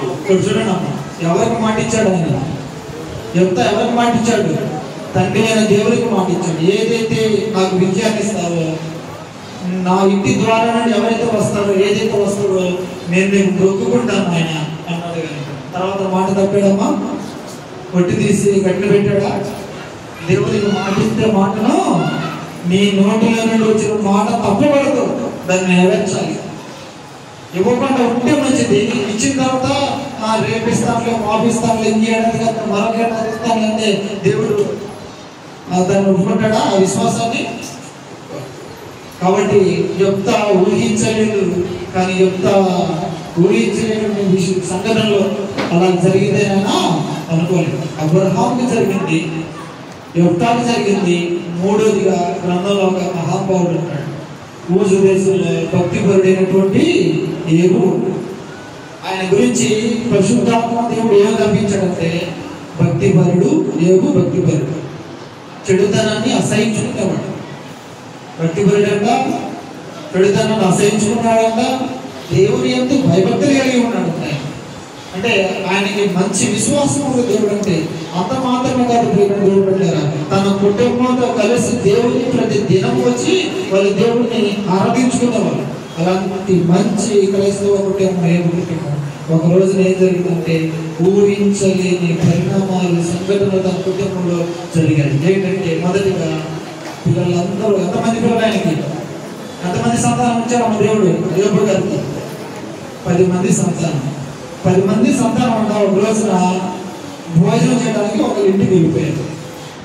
ఒక ఫంక్షన్కి వెళ్ళారు అనుకున్నామండి. ఆ ఫంక్షన్ చేస్తుంటే, భోజనం చేస్తుంటే, ఆ భోజన సమయంలో ఆ మేడ కూలీలు వాళ్ళ మీద పడిపోయింది. పరుగున ఒక దాసు వచ్చి, నాయన యోబు, నీ కుమారులందరూ ముందు చేస్తున్న తినాలి ఎందుకంటే ఆ బిల్డింగ్ పడిపోయి వాళ్ళందరూ కూడా చనిపోయింది. ఎంతమంది? చేతికి వచ్చిన కొడుకు రేపు మనకు ఉపయోగపడతాడు, వీడు జాబ్ చేస్తాడు, మనల్ని పోషిస్తాడు అనుకున్నటువంటి ఒక కొడుకు మీద తల్లిదండ్రులు ఆశ పెట్టుకుంటే వాడు కనుక మనము వాడు చనిపోతే పరిస్థితి ఏంటంటే చేతికి వచ్చాడు ఉపయోగపడుతున్నాడు అనే సమయానికి బిడ్డ చనిపోతే ఆ తల్లిదండ్రులు కడుపు వేదన ఎలా ఉంటుంది? ఎవరైనా ఓదార్చాలనుకుంటామా? మరి ఏబుకి ఎంతమంది చచ్చిపోయారక్కడ? 10 మంది బిడ్డలు చచ్చిపోతే అసలు ఎంత ఆవేదన చెంది ఉంటాడు, ఎంత బాధపడి ఉంటాడు, ఎంత కలత చెంది ఉంటాడు ఆ మనిషి. ఊహించలేదు. బిడ్డలు చచ్చిపోయారంట. రెండోది ఏమైందంట? ఆస్తి మొత్తం కూడా పోయింది. 17 వచ్చినాడు, ఇట్లాంటి 14 వచ్చినాడు. పిల్లలు చచ్చిపోయారు మొదటిగా, రెండోది ఆస్తి పోతుంది. 14 వచ్చినాడు. ఎద్దులు నాగలి దునుచు గాడిదలు వాటి సమీపంలో మేయించుండగా శెబాయీయులు వాటి మీద పడి పట్టుకొని పోయి ఖడ్గంతో పని వారిని హతం చేసిరి. ఆ ఖడ్గంతో పని వారందరినీ కూడా హతం చేశాడు. ఒకటి మిగిలాడు. చూడండి, ఒకటేమో చూడండి, ఏబు జీవితంలో ఇలా జరిగిందని ఆయన ఊహించలేదు. సంతానం పోయి పిల్లలు చచ్చిపోయారు. రెండోది ఆస్తి మొత్తం కూడా ఊజు దేశంలోని అంత ధనవంతుడు ఎవరు కూడా లేడు అంటుంటారు, కానీ 0కి వచ్చేసింది. మూడోదిగా తనకి ఏం జరిగిందంటే అనారోగ్యానికి గురి చేయడం, అనారోగ్యం వచ్చేసింది. అరికాలు మొదలుకొని నడినంత వరకు కూడా కురుపులు జలం చేస్తే అసలు ఎవ్వరు కూడా ఆయన దగ్గరికి వెళ్ళి పలకరించడానికి అంత నీచంగా ఆ మనిషి ఊపిరాడు. పక్కలో ఉండే స్నేహితులు వచ్చి కూడా ఏం చేశారు తెలుసా? గడప దగ్గర కూర్చొని ఏంటో ఎలా ఉన్నామని మాట్లాడుతున్నారు. ఒకవేళ అంత దరిద్రాన్ని ఏబుగా అనిపిస్తుంటే, అంటే ముందు అసలు ఆయన గురించి మనం ఆలోచన చేస్తే చూడండి, ఊహించలేనివి క్రైస్తవులకు వస్తాయని గ్రంథం మాట్లాడుతూ ఉంది. కాబట్టి ఈ సందర్భంలో మనం ఎలా ఉండాలి? ఇలాంటి పరిణామాలు, ఇలాంటి సంఘటనలు నేడు మన జీవితంలో జరిగితే మన యొక్క స్పందన ఎలా ఉంటుంది? మన విశ్వాసం దేవుని పట్ల ఎలా ఉంటుంది? విశ్వాసంలో కొనసాగుతామా? భక్తిలో కొనసాగుతామా? దేవుని విడిచిపెడతామా? ఒకసారి ఆలోచన చేయండి. ఈరోజు మన కుటుంబంలో ఏదైనా జరగడానికి జరిగితే ఆరాధన మానేస్తున్నాం. శనివారం చనిపోయారు అనుకుందాం, నెక్స్ట్ డే దేవుని ఆరాధించుకునే రోజు వచ్చేస్తుంది. వస్తారమ్మా? నిన్న బిడ్డలు ఎవరు చచ్చిపోయారు మన కుటుంబీకులు, కానీ తెల్లారి తండ్రి దేవుని ఆరాధించాలి. ఆ దిగులంతా మర్చిపోయి దేవుని సన్నిధికి వచ్చి ఆరాధన చేసే పరిస్థితులు ఉన్నాయి ఈ రోజున. అంటే లేదు, ఇంత ఆరాధన మనం పోయి వాళ్ళు అడగాలన్నా కూడా మనకు మనసు రాదు. అంటే ఎవరికి ఎక్కువ విలువిస్తున్నాం మనం? ఎవరికి ఎక్కువ విలువిస్తున్నాము? ఏది జరిగినా కూడా మనం అందరం కూడా ఏం చేయాలంటే, అంటే మనకు మార్గాన్ని చూపించినటువంటి ప్రభు యేసు తీసుకున్నారు. ఎన్ని శ్రమల కంటే ప్రభు యేసు తీసుకున్న శ్రమ ఈ ప్రపంచం ఎవరు పడలేనటువంటి శ్రమ. అంత దరిద్రమైనటువంటి శాపగ్రస్తమైన శిలువని ప్రభు యేసు క్రీస్తువారు దాన్ని అనుభవించి ఆయన ఎక్కడికి వెళ్ళిపోయాడమ్మా? పరలోక రాజ్యానికి వెళ్ళిపోయాడు. ఆయన ఎదుట ఉంచబడిన ఆనందం కొరకై ఏం సహించాడంట? శిలువను సహించి, శ్రమలు సహించి, అవమానాలు సహించి ఆయన ఎదుట పరలోకమనే ఆనందం ఉంది. నేను చచ్చిపోతే ప్రాణం పెడితే నేను నా తండ్రి దేవుని సన్నిధికి వెళ్తానని ఆ శిలువ మరణంలో కూడా ప్రభు యేసు క్రీస్తు ఆనందపడ్డాడు. కాబట్టి మన ఆయన ఏం చేశాడు? మన అందరి కోసం ఒక మార్గాన్ని ఏర్పాటు చేశాడు. ఏమంటే నేనే మార్గాన్ని, నేనే సత్యాన్ని, నేనే జీవాన్ని. కాబట్టి పరలోక రాజ్యానికి వెళ్ళాలంటే ఇదిగో ఇవన్నీ తట్టుకున్నాడు కదా. ఆయన జీవితంలో శోకంలో, శ్రమలో, హింసలు, బాధలు అన్నీ కూడా అనిపించాడు కదా. ఒక మార్గాన్ని వేశాడు. ఈ మార్గంలో పెడుతున్నామండి.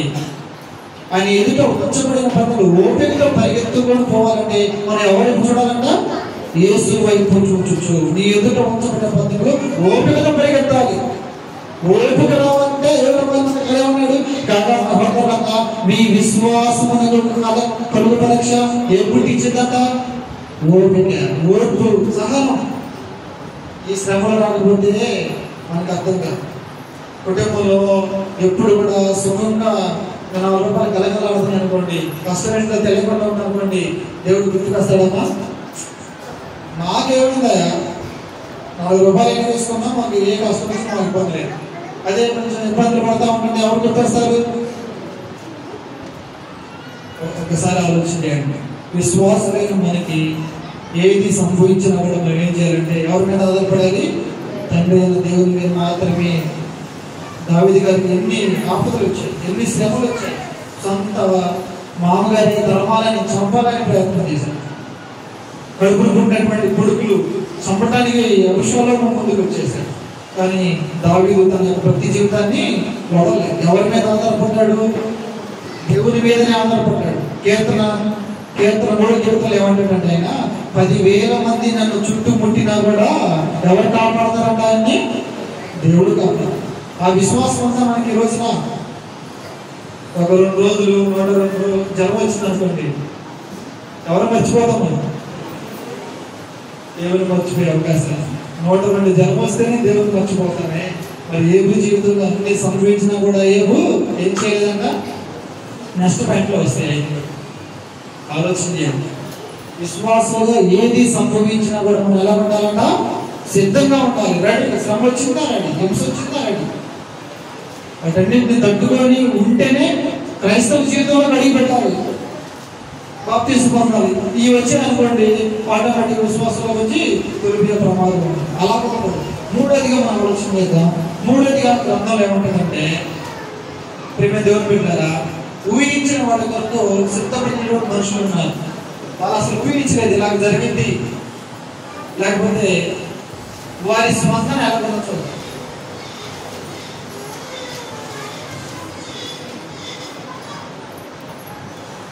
వారి స్పందన అంటే వాళ్ళ జీవితంలో జరగని, అంటే వాళ్ళు ఊహించలేదు కానీ జరిగిపోయాయి.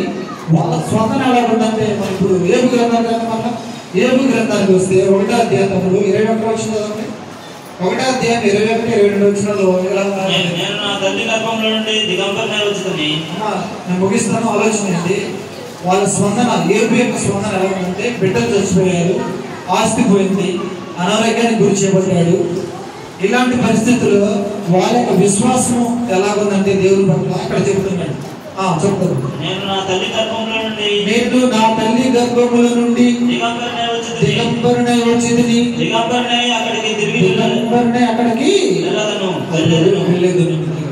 అంటే అన్ని పోయిందమ్మా. అన్ని పోయిన తర్వాత ఆయన స్టేట్మెంట్ ఏమిస్తున్నాడు దేవుని పట్ల, నేను నా తల్లి గర్భం నుండి దిగంబరకు వచ్చాను. మళ్ళీ ఎలాగలంట? దేవుడు ఇచ్చాడు, దేవుడు తీసుకొని పోయాడు అనగలుగుతామా? పక్కన అక్కడ మాత్రం చూద్దాం. ఇంకా వచ్చిన ఉంటుంది చదువుతాను. 22 యెహోవా ఇచ్చెను, యెహోవా తీసుకొని పోయెను. యెహోవా నామమున ఏం కలగాలంట? ఏం చెల్లిస్తున్నాడు ఆయన? అరే అదేంటి ఆ మాట నాకు చాలా ఆశ్చర్యం వేసింది. అన్ని జరిగినా కూడా దేవుని నామానికి మహిమ కలిగి. బిడ్డ చచ్చిపోయింది. బిడ్డ చచ్చిపోతే మన పరిస్థితి ఎలా ఉంటాయి? ఆవేదనతో పిక్కిపోతాం. కానీ ఏమేమన్నాడు తెలుసా? దేవుడు ఇచ్చాడు, దేవుడు తీసుకుని, దేవుడి నామానికి మహిమ కలుగుతాడు. కృతజ్ఞత స్తుతులు చెల్లిస్తున్నాడు. ఆ మాట అనగలుగుతా ఉన్నామమ్మా. నిన్న ఒక 50,000 రూపాయలు పెట్టి ఒక మంచి గేదెను, ఒక 5 లీటర్లు ఇచ్చి గేదెను తెచ్చుకున్నాను. 2 రోజులే అది మీ ఇంటి దగ్గర ఉంది. అనుకోదా? Just example. నైట్ పూట పురుగు పట్టి చచ్చిపోయింది అక్కడ మీరు అక్కడ. ఎలాగుంటుంది మన స్పందన? ఎలాగుంటుంది? బాగానే ఉంటుందా? ఏదో నా రాత్రి బాగలేదులే, దేవుడు ఎంతవరకు ఇచ్చాడేమో ఆ డైలాగ్ వస్తుందా? ఏమొస్తుంది మరి? ఏంటమ్మా మేరీ, ఏంటమ్మా దేవుడు అన్యాయం చేశాడు. దేవుడు అన్యాయం చేశాడని లేవు చెబుతున్నాడా? దేవుడు అన్యాయిస్తుడా? దేవుడు అన్యాయిస్తుడా? నీకు ఏది మేలుకరమై ఉన్నదో దేవుడు దాన్ని నీకు అనుగ్రహిస్తాడు. దేవుడు అన్యాయం. ఇప్పుడు ఈ రోజున మనం మన దగ్గర చచ్చిపోతే అది రాజు కుటుంబానికి దేవుడు ఎంత అన్యాయం చేసి ఎవరు మాట్లాడుతున్నారు? పక్కన వచ్చి మాట్లాడుతుంటే అప్పుడు సాతాను మాట్లాడుతున్నట్టుగా ఉంటుంది. నిజమే కదా అనిపిస్తూ ఉంటారు. ఈ పండు తింటే మీరు చావనన్నప్పుడు సార్ నిజమే కదా అనుకుంటా. ఎవరు చావనే చావు, దేవుడు నీకు అన్యాయం చేశాడమ్మా మేరీ అనగానే నిజమే కదా. 10 సంవత్సరాలు బట్టి దేవుడు ఉన్నాడు, ఎవరికి అన్యాయం చేయలేదు. కానీ దేవుడు ఏంటి నా కుటుంబానికి ఇలాంటి పరిస్థితుల్లో కట్టబెట్టాడని మనం దేవుడిని దూషించమా? విశ్వాసంలో నుంచి ఇంకా దేవుడు నమ్ముకోవడం వేస్ట్. ఎంత చేసినా కూడా దేవుడు నాకు ఎంత అన్యాయం చేస్తే ఇంకా దేవుడు ఎలా కొనసాగాలి నేను అనే డైలాగ్ వస్తుంది మనకి. కానీ ఏబు గారికి ఏమంటారు తెలుసా?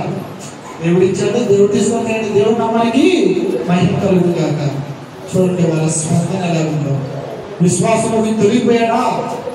ఆరాధన మానేస్తున్నాడా? భక్తి జీవితంలో ఏమన్నా మార్పు మార్పులు వచ్చాయా? రాలేదు. తర్వాత అపవాది తన భార్య ద్వారా ఒక అద్భుతమైనటువంటి ఏడు భార్య, ఆయనంత విశ్వాసం, ఆవిడ కూడా అంత విశ్వాసి. ఆ విశ్వాసి అపవాది మాట మాట్లాడుతాం దేవుని ఎందుకు దేవుడు అంటాం. ఏం చేశాడు దేవుడు? మొన్నదంతా పోయింది, పిల్లలు పోయారు. ఇంకా దేవుడు అని ఊరికి నడుతున్నావేంటి? దేవుడిని దూషించి చావరాదా? ఏం చేశాడు? ఇంకా దేవుడు అన్నాను, ఇంత చేసిన సిగ్గుసేవం లేదా నీకు అన్నట్టు. అప్పుడు ఏమంటాడు ఆయన? మూర్ఖురాలు మాట్లాడినట్టుగా నువ్వు మాట్లాడకూడదు. అంటే దేవుని చేత మనం మేలు అనుభవించాలి, కీడు అనిపించడానికి తగదా? ఏ అనిపించాలంటే మనం మేలు అనిపించాలి, కీడు అనిపించాలి. అంటే ఒక కీడు అని మనం ఏం దాకా ఉంటుందమ్మా? మేలు. తర్వాత మనం చదువుకుంటే ఏమో జీవితంలో ఏం జరిగింది? అద్భుతం జరిగింది, డబల్ అయిపోయింది ఆశ. కాబట్టి దేవుడు ఇస్తాడు, దేవుడు తీసుకుంటాడు. కానీ మన విశ్వాసంలో మార్పు చేర్పు అనేది కాకూడదు. అంటే ఇక్కడ మనం ఏం అర్థం చేసుకోవాలంటే భార్య యొక్క గుణం అంట భర్త పేదరికంలో ఉన్నప్పుడు అర్థమవుతుంది. అర్థమైందా మా మాట? భర్త యొక్క అంటే భార్య యొక్క గుణము భర్త పేదరికాన్ని అనుభవిస్తున్నప్పుడు తన గుణం బయటపడిందంట. ఎందుకు నీతో కాపురం చేయాలి? ఏం తెచ్చి పెడుతున్నావు? ఏ కోరికలు తెరుస్తున్నావు? నువ్వు వాళ్ళ ఇంట్లో ఫీజు ఉంది, వాషింగ్ మిషన్ ఉంది, వగేరా వగేరా ఉంది. నేను నమ్ముకుంటే మా సంవత్సరం ఇలాగే ఉంటుంది. ఆడవాళ్ళకి బాగా తెలుసండి వాళ్ళు కదమ్మా.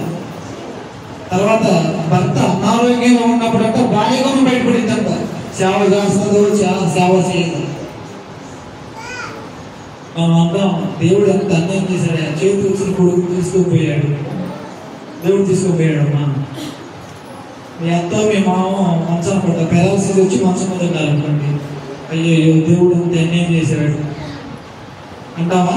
మంచి పని చేశాడు, మంచి పని చేశాడు దేవుడు అంటాడు. ఎంతకాలం ఇది చేయలేకపోయాను, అన్ని ఏటు చెట్టు మంచంలోనే ఎప్పుడు పోతాడు అనుకుంటామా? అన్యాయం చేశాడని అనుకుంటామంట. కానీ విశ్వాసులైన మనం ఎలా ఉండాలంటమ్మా? సిద్ధంగా ఉండాలి, సిద్ధంగా ఉండాలి. ఇంకా రెండోదిగా ఇక్కడ ఏమంటాడంటే గ్రంథంలో ఇప్పుడు న్యాయాధిపతి గ్రంథం కానీ న్యాయాధిపతి గ్రంథము 11వ అధ్యాయంలో అక్కడ యెఫ్తా కుమార్తె తన తండ్రితో మాట్లాడుతూ ఉంటుంది. నువ్వు దేవుడికి ఏదైతే ఆమె యొక్క స్పందన ఎలా ఉందంటే, నువ్వు దేవుడికి ఏ మాట అయితే ఇచ్చావో ఆ మాట ప్రకారంగా నా జీవితంలో జరిగించి తండ్రి అని మాట్లాడుతుంది. 11వ అధ్యాయము 35 వచ్చిన 36 వచ్చిన ఆమె నా తండ్రి యెహోవాకు మాట ఇచ్చి ఉంటివా? నీ నోటి నుండి బయలుదేరిన మాట చొప్పున నాకు చెయ్యము. ఆ బిడ్డ కూడా తండ్రి మాటను గౌరవించింది. ఈ రోజున అమ్మాయి దగ్గరకు వచ్చి డాడీ ఒక మాట అంటాడు, అమ్మా నేను పెళ్లి సంబంధం చూసావు నా బిడ్డ అనగానే ఎవరిని అడిగావు? నా ఇష్టం లేదు, నీకు ఎవరు ఇచ్చారా రైట్స్? నాకు నచ్చిన వాడు చేసుకోవాలి, నాకు నచ్చాలి ఇదని డాడీ మీద పోట్లాడుతూ ఉంటాడు. కానీ నాకు తెలియక నువ్వు మాట ఇచ్చావా ఉంటుందా? యెఫ్తా కుమార్తె, నానా నువ్వు తండ్రి అయిన దేవునికి నీ నోటి ద్వారా ఏ మాట అయితే ఇచ్చావో మాట ప్రకారంగా జరిగించు. ఎంత అద్భుతమైనటువంటి తల్లిదండ్రులు లోపడుతున్నారు ఆనాటి కాలంలో భక్తిపరులైనటువంటి పిల్లలు. కానీ ఈనాటి కాలంలో పిల్లలు ఎలా ఉన్నారు? అరే గుట్టుకాడు చెబుతారంటే వాడు నీ కథలు చెబుతాడు, వాడు ఇప్పుడు నొప్పి వస్తుందని చాది కావట్లేదని నాకే చెబుతాడని. అంత దౌర్భాగ్యమైనటువంటి జీవితం మనం చూస్తున్నాం. ఆనాడు పిల్లలు అలాంటి తల్లిదండ్రులు అడుగుజాడల్లో వాళ్ళు నడుచుకున్నట్లుగా మనం చూస్తున్నాం. చివరికి ఆ వారు చెప్పుకొని ముగిస్తే వారి స్పందన మనం చూసాం. యోబు గారి స్పందన కానీ దావీదు గారి గురించి మనం మాట్లాడితే, దావీదుకి బెత్షెబాకు పుట్టిన బిడ్డగా దేవుడు మొద్దుతాడు. మొద్దిన తర్వాత ఆ బిడ్డ చచ్చిపోయిన అంటే చచ్చిపోయే స్థితిలో ఉన్నప్పుడు దావీదు గారు ఉపవాసం చేసినప్పుడు అక్కడ ఉన్న మనుషులకి ఏం అర్థం కావట్లేదు. చచ్చిపోయిన వెంటనే లేచి తలస్నానం చేసి తినేసి బయటకు వస్తాడు. ఏంటి నాయన ఇలా ఉన్నావు ఏంటి, బిడ్డ బతికున్నప్పుడు మంచాన్ని పడినప్పుడు ఏమో ఉపవాసం ఉంటే వీళ్ళు చచ్చిపోయిన తర్వాత ఏమో ఇలాగా ఉన్నావు ఏంటి అని దావీదు ఒక మాట అంటాడు, నేను నా బిడ్డ దగ్గరికి వెళ్ళాలి కానీ వాడు తిరిగి నా దగ్గరికి వస్తాడా? రాడు కదా. మనము అక్కడికి వెళ్ళాలి. కాబట్టి మన జీవితంలో ఏది సంభవించినా కూడా దేవుని మాత్రం విడిచిపెట్టకూడదు. ప్రియమైన దేవుని బిడ్డలు, అది నేర్చుకుందాం మనం. అది నేర్చుకుంటే చాలా అద్భుతంగా ఉంటుంది క్రైస్తవ జీవితం. చివరిగా మరొక పాయింట్ ఏంటంటే, అంటే చనిపోతామని తెలిసి కూడా దేవుని పనులు ఆపలేదు. చివరి పాయింట్, మేము చనిపోతామని తెలిసి కూడా వాళ్ళకు చావు రెడీగా ఉందని తెలుసుకున్న వాళ్ళు ఏం చేశారంటే దేవుని పనుల్లోనే ఉన్నారు, కానీ దేవుని పని వాళ్ళు ఎన్నటికీ ఎప్పటికీ ఆపలేదు. ఎవరంటే మొదటగా ఎవరు కనపడతారంటే, అసలు లోకం పుట్టక ముందు యేసుక్రీస్తు శిలువ మరణాన్ని దేవుడు నిర్ణయించాడు కదా. జగత్ పునాది వేయబడక మునిపే క్రీస్తు బలిని దేవుడు మనుషులందరూ కొరకు నిర్ణయించాడు. అంటే యేసు ప్రభు వారికి ఆనాడు తెలుసా? చెప్పండి, తెలుసా ఆయనకి ఆనాడే? ఏం తెలుసా ఆయనకి? నేను లోకానికి వెళ్ళాలి, మనుషులందరూ పాప పరిహారం నిమిత్తం నేను శిలువలో చనిపోవాలి అనేది ఎప్పుడు తెలుసు ఆయనకి? దేవుని నిత్య సంకల్పం అనాదిలోనే తెలుసు. అలాగే భూమి మీదకి వచ్చాడు. ప్రతిరోజు ఆయన మరణాన్ని గుర్తుకొచ్చిందా లేదా? గుర్తుకు వస్తుందా లేదా ఆయన మరణం? ఆయన చెప్తాడు. అపోస్తలుడు ఏమంటాడంటే, చూడండి మత్తయి సువార్తలో చెప్తాడు అన్నాడు. మత్తయి సువార్త, చనిపోతామని తెలిసి కూడా దేవుని పనుల్లోనే ఉండిపోయిన వారిలో మొదటిగా ఎవరు కనిపిస్తారంటే యేసుక్రీస్తు కనపడతారు. 20వ అధ్యాయం 17వ వచనం, 20వ అధ్యాయం 17వ వచనంలో యేసు ప్రభు యెరూషలేముకు వెళ్ళనే ఉన్నప్పుడు ఆయన 12 మంది శిష్యులను ఏకాంతముగా తీసుకొని పోయి మార్గమందు వారితో ఇట్లనెను, ఇదిగో యెరూషలేముకు వెళ్ళుచున్నాము. అక్కడ మనుష్య కుమారుడు ప్రధాన యాజకులకు శాస్త్రులకు అప్పగింపబడెను. వారు ఆయనకు మరణశిక్ష విధించి చూడండి, ప్రభు యేసుక్రీస్తు భూమి మీద ఉన్నప్పుడే తాను చనిపోతానని పలుమార్లు తన పుత్రుడు చెప్తాడు. యోగులు నన్ను పట్టుకుంటారు, నన్ను చంపుతారు, నన్ను కొరడాలని. అంటే యేసు ప్రభు తన మరణం తెలిసినా కూడా ఎవరి పనులు ఆపలేదైనా? యోహాను సువార్త 17వ అధ్యాయం 5వ వచనంలో ఏమంటారంటే, తండ్రి చీటకు ఎవరితో నన్ను అప్పగించావో అది భూమి మీద సమస్తాన్ని నేను నెరవేర్చాను. నువ్వు అప్పగించిన పనిని నేను క్లియర్ చేశాను, సమస్తం చేశాను. అంటే ఆయన తెలిసి కూడా యేసు ప్రభు దేవుని పనుల్లో ఉన్నాడా? ఆపేశాడా? ఈరోజు మనకు కూడా శ్రమలు వస్తాయని తెలుసు, శోధనలు వస్తాయని తెలుసు, ఇబ్బందులు ఇరుకులు వస్తాయని తెలుసు, కానీ ఇవన్నీ తెలుసు కూడా మనం ఒకవేళ సంభవిస్తే విశ్వాసాల గురించి తెలియకపోవడం, విశ్వాసాన్ని విడిచిపెట్టదు, భక్తి జీవితాన్ని కొనసాగించుకుంటూ పోవాలి. రెండోగా అపోస్తలుడైన పౌలు కూడా తెలుసు తన మరణం ఎప్పుడు సంభవించిద్దాం. అపోస్తల కార్యాలు మనం చూస్తే అపోస్తల కార్యాలు 21వ అధ్యాయం 10వ వచనంలో అగప్ప ప్రవక్త వాళ్ళ దగ్గరకు వస్తాడు. అగప్ప ప్రవక్త వచ్చేసి, మేము అనేక దినములు అక్కడ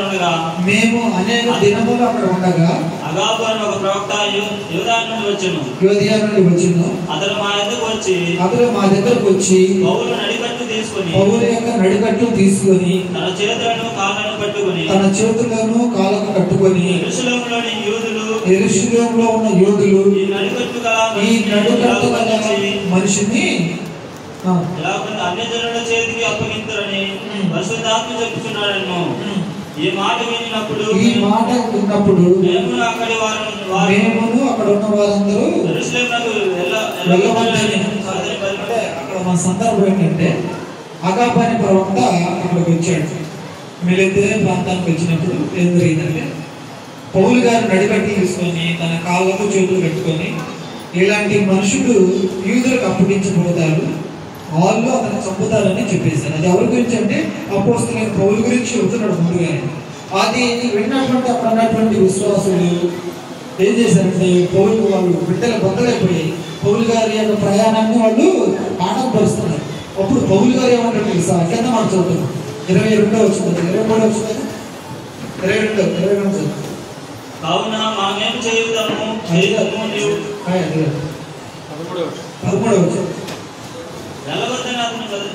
పౌలు ఎందుకు మీరు ఏడ్చి నా గుండె బద్దలు చేసేదిరా? మీరు ఏడ్చి నా గుండెలో బద్దలు చేయగలరా? నేనైతే ప్రభువైన యేసు నామము నిమిత్తము యెరూషలేములో బంధింపబడ్డకు మాత్రమే కాక బంధించుకుంటూ మాత్రమే కాక చనిపోవడానికి కూడా ఎలా ఉన్నాడంట ఆయన? యేసు ప్రభు ఎలాగైతే దేవుని చిత్తాన్ని జరిగించడానికి రెడీగా ఉన్నాడో, చనిపోతానని తెలిసి కూడా అపోస్తలుడైన పౌలు కూడా చనిపోతానని తెలిసి నేను యెరూషలేముకి వెళ్ళాల్సిందే, పెద్దలు నన్ను చంపుతారు, నేను దేవుని కుమారుని యేసుక్రీస్తు నామ నిమిత్తం చనిపోవడానికి నేను ఫిలిప్పీ పత్రికలో ఉన్నాడు 1:21 నా మట్టుకైతే బ్రతుకున్న క్రీస్తు చావైతే నాకు అదిగో దేవుని నామ నిమిత్తం చనిపోవడానికి రెడీ అనుకున్నారు అన్నాడు అపోస్తలుడు. వెనకం చేయలేదు, విశ్వాసం నుంచి తొలగిపోలేదు అన్నాడు క్రైస్తవుడు. ఈరోజు మనమైతే చిన్న చిన్న శ్రమలకి ఆరాధన ఎందుకు అసలు ఆరాధన మానేటువంటి నాకు తెలియగలుగుతారు. ఆరాధన మానేస్తే ఎవరికి ఇబ్బంది? సమాజంగా కూడుకొనడం మానవద్దని పరిశుద్ధాత్మ దేవుడు హెచ్చరిస్తున్నా కూడా మనం సమాజం కూడుకునే విషయంలో మానితే ఎవరినా మనం అవమానపరుస్తున్నాం. మనం దేవుని ఆజ్ఞ లోబడుతున్నామా?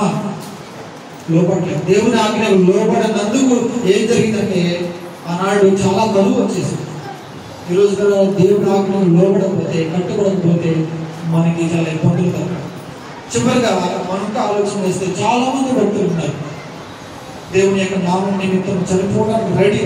పేతురు కూడా నా గుడారంలో నేను మూలుగుచున్నాను కాబట్టి మిమ్మల్ని హెచ్చరించాల్సిన బాధ్యత నా మీద ఉందన్నాడు. పేతురు రాసినటువంటి 2వ పత్రిక 1:13 వచ్చింది. మరియు మన ప్రభువైన యేసుక్రీస్తు నాకు సూచించిన ప్రకారము నా గుడారమును త్వరగా విడిచిపెట్టవలసిన ఎరిగి నేను ఈ గుడారములో ఉన్నంతకాలం ఈ సంగతులను జ్ఞాపకం చేసుకొని రేపుట న్యాయమని పేతురు కూడా తెలుసు. నా గుడారాన్ని విడిచిపెట్టే రోజు ఒక రోజు ఉంది కాబట్టి అక్కడ ఉన్నటువంటి సంఘాన్ని, విశ్వాసం ఏం చేస్తున్నట్టు రేపుతున్నాడు, ఇలా ఉండాలి మీరు అని దేవుని మాటలు వాళ్ళకి జ్ఞాపకం చేస్తున్నాడు. ఆయన దేవుని మాటలు జ్ఞాపకం చేస్తున్నాడు. కాబట్టి నేను ముగిస్తున్నాను. ఈరోజు మనం నేర్చుకున్న పాఠం చెప్పండి. క్రైస్తవులుగా ఏది జరిగినా కూడా ఎలా ఉండాలి? మనం సిద్ధంగా ఉండాలి. ప్రపంచ విపత్తులు వస్తున్నాయి, ప్రకృతి వైపరీత్యాలు వస్తున్నాయి. ఎన్ని వచ్చినా కూడా మనం వాటికి ఏం చేయాలి? సిద్ధంగా ఉండాలి, ఎదుర్కోవడానికి రెడీగా ఉండాలి. అలాగే మన జీవితంలో ఊహించిన సంఘటనలు జరిగితే వాటి కోసం కూడా మనం ఎలా ఉండాలంట? సిద్ధంగా ఉండాలి. మొదటి అంటే ఏ శాస్త్రవేత్తలు కానీ, ఏ ప్రధానమంత్రి కానీ అర్థం కానీ ఉన్న సంగతులు ఏంటిది? ఒకటి యేసు ప్రభువు 2వ ప్రత్యక్షత, తర్వాత భౌతిక. ఎవరికైనా తెలుస్తుందా? ఎవరైనా గుర్తిస్తారా? ఎవరికి తెలియదు. కాబట్టి మనం ఏం చేయాలో మనం విన్నాం. దేవుడి దినపరాలు కనిపెట్టుకొని ఉండాలి, మంచి ప్రవర్తనతో ఉండాలి, ఎక్కడైనా కూడా భక్తి జీవితాన్ని కొనసాగించుకోవాలి. తర్వాత భౌతిక మరణం అనేది ఎవరికి వస్తుంది? ఎవరికి రాదు అంటే ఎవరికి రాకుండా ఉంటుంది. అందరికీ మరణం పలకరిస్తూనే ఉంటుంది. చిన్న పెద్ద తేడా కుల మతాల మరణానికి వేదాలను అందరిని పలకరిస్తూ ఉంటున్నారు. కాబట్టి విశ్వాసం వచ్చిందని నేర్చుకున్నాం, అవిశ్వాసం వచ్చిందని విన్నాము, భక్తి బడికి వచ్చిందని విన్నాము. జ్ఞానవంతుడు కూడా మరణం అనేది మనం ఏం చేయాలి? మరి మరణం రాకుండా ఎలా ఉండాలి? లాజరు లాగా ఎలా ఉండాలి? సిద్ధంగా ఉండాలి. చనిపోతే వెంటనే లాజరు ఎక్కడ ఉన్నాడు? గొప్ప పాటలు ఎక్కడున్నాడు? తన ఆత్మ అంటే పరదేశంలో తన దేవుడు పక్కన తన ఆత్మ. మనం కూడా ఒక దేవుని ఎదిగి నమ్మకంగా జీవితాన్ని కొనసాగించాలి. మూడోది ఏం పెట్టినామంటే ఊహించలేని ఎవరికి వస్తాయంట? విశ్వాసం వస్తాయి. ఎవరెవరికి వచ్చాయి? అబ్రహాముకు వచ్చేది విశ్వాసమైన మార్పు వచ్చిందా? దేవుడిలోకి తొలగిపోయాడా? తొలగిపోయాడు. తర్వాత ఎంత జీవితంలో వచ్చింది? దేవుడికి మాట ఇచ్చాడు, అయ్యా ఇలా జరిగితే నేను నా ఇంటి వాడు ఎవరైతే వస్తారో నేను నీకు ఇస్తానన్నాడు. నన్ను మాట తప్పాడా? మాట తప్పాడు. మూడోదిగా ఏబు జీవితంలో ఏం జరిగింది చూడండి. 1 కాదు 2 కాదు, 0, మొత్తం 0 అయిపోయాడు. బిడ్డలు చచ్చిపోయారు, ఆస్తి పొంది అనారోగ్యానికి గురి చేయబడ్డాడు. భార్య కూడా మాకు విశ్వాసి మాట్లాడుతుంది అపోహ మాటలు. ఎందుకు దేవుడిని చావరాదు అన్నప్పుడు ఏమన్నాడు? వాళ్ళ స్పందన ఎలా ఉంది? ఏంటి ఆయన స్పందన అంటే దేవుడిచ్చాడు, దేవుడే తీసుకో. దేవుడి చేత మేలు అనిపించాలి, అక్కడ అనిపించుకోవడానికి కదా. దావీదు ఏమన్నాడు, వాడు ఆ బిడ్డ దగ్గరికి నేను వెళ్ళాలి తప్ప వాడు మరణ నా దగ్గరికి. యెఫ్తా కుమార్తె ఉన్నది, నానా డాడీ నువ్వు దేవుడికి ఏ మాట అయితే ఇచ్చావు నీ నోటి ద్వారా ఆ మాట నా జీవితంలో జరిగింది. ఓకే నేను సిద్ధం. అయితే 2 మాసాలు నన్ను విడిచిపెట్టి నా కన్యాత్రాన్ని చాటుకొని రెడీగా ఉందా బిడ్డ. చివరి ఏం నేర్చుకున్నామంటే చనిపోతామని తెలిసి కూడా దేవుడి పని నిమిత్తం ఉన్నవాడు ప్రభువు యేసుక్రీస్తు. మరణించే అంతవరకు కూడా దేవుడి పని మీదే ఉంటాడు.